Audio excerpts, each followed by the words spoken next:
Bonjour, aujourd'hui nous allons parler de l'échosondeur Deeper Pro Plus. Après une première vidéo d'explication et une deuxième vidéo, voilà le troisième tutoriel montrant le fonctionnement de l'appareil. Donc voilà, là je viens de lancer le Deeper Pro. Donc ça se lance avec la canne très simplement, comme on lancerait une cuillère. Voilà, vous l'avez même vu du ciel avec l'impact dans l'eau. Et donc ensuite il faut vous ramenez doucement la sphère donc qui flotte. Euh, et il faut la ramener doucement de manière à ce qu'elle reste à la surface de l'eau et en même temps qu'elle revient, elle enregistre les données du fond de l'eau, la distance, la température et s'il y a des poissons.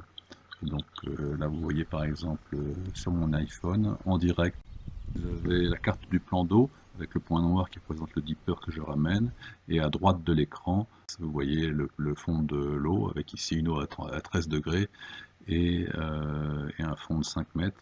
Et on voit en ramenant que au départ, comme vous le voyez ici, il n'y a aucun poisson. Quand je continue à ramener, je vois quelques poissons. Puis à présent, tiens, voilà où est-ce qu'ils se tiennent. Et si je ramène un peu plus, je vois que il n'y a pas de poisson à cet endroit-là. Et voilà. Et quand je ramène vraiment sur le bord, là, vous voyez le dipper en bordure. En bordure, vous voyez que quand là on le voit mieux sur l'écran à droite, malgré le reflet, on voit que j'arrive en bordure et que il y a moins de fond. Et ça donne cette image-là, voilà, en bordure, au moment où je ramène.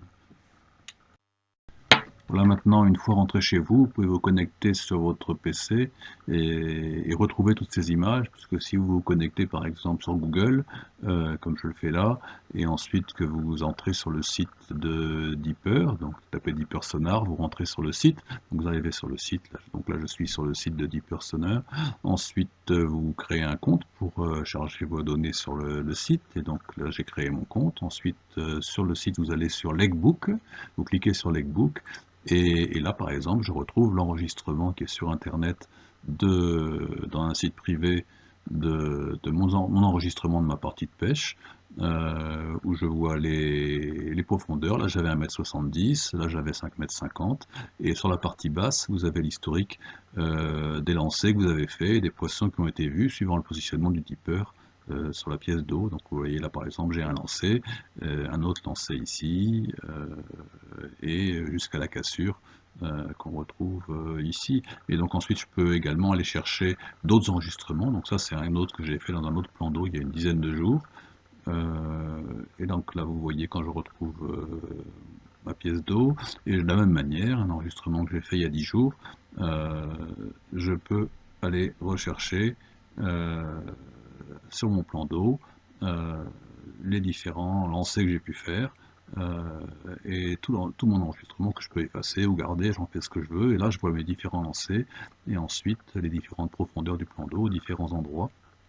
Avec par exemple, si je me mets à ce point-là, là j'ai un herbier, je peux retrouver ce point, et je retrouve que ce point est à 3,90 m.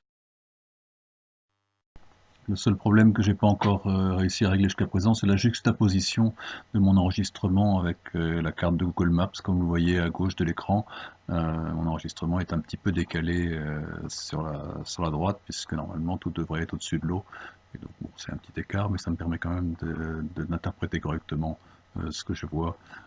Donc comme vous l'avez vu, l'appareil m'a permis de voir où étaient les poissons, puisque sur mon plan d'eau, j'ai vu qu'à cette distance de la berge, on voit la distance telle qu'elle était au moment où j'ai vu ces poissons avec ma canne. Les poissons sont là. Donc notre prochaine vidéo, nous irons voir où sont ces poissons et quel type de poisson il s'agit. Donc la prochaine vidéo à suivre, donc c'est une vidéo toujours avec le dipper, en pêche au feeder, et vous verrez quelques carpes, notamment des carpes prises en vidéo sous-marine. À bientôt sur ma chaîne, au revoir.